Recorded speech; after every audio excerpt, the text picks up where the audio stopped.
In this episode, I want to talk about the third mistake companies make when it comes to strategy execution, and that is avoiding conflict. Conflict avoidance is something we see in a lot of places. It's pretty natural to want to avoid conflict. We really value harmony. We want there to be good working relationships with people, and that conflict can kind of feel bad and perhaps disrupt the harmony.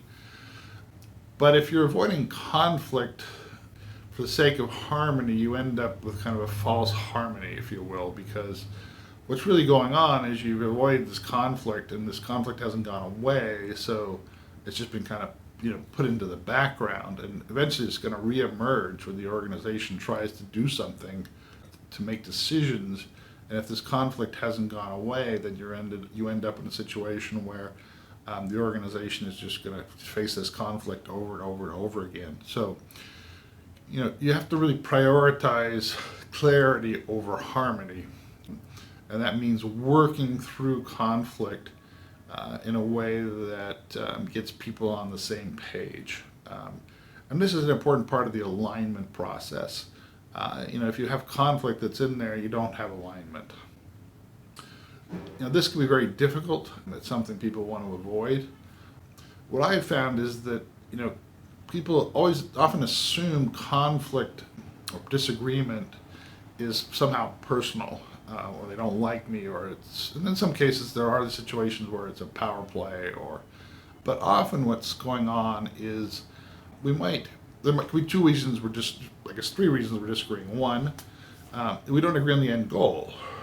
And that's infrequent, actually, if you think people really do want their companies to be successful, because that will help them be successful. So they may have some differences in the shape of what success looks like, but that's the first place to start, is to get alignment on the end goal, make sure that that's not the source of the conflict.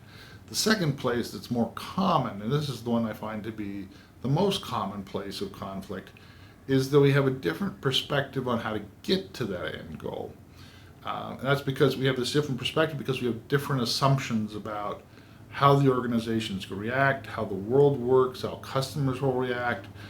There's a whole set of sort of unstated assumptions that drive our beliefs about how something works.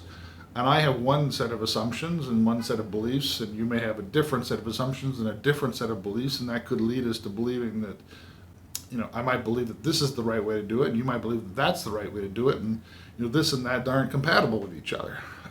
But if you actually start to peel back the onion to understand the underlying beliefs about why it won't work and what the issues are, and what the underlying assumptions are, you can often find a way of actually reconciling those two things, so that we can achieve.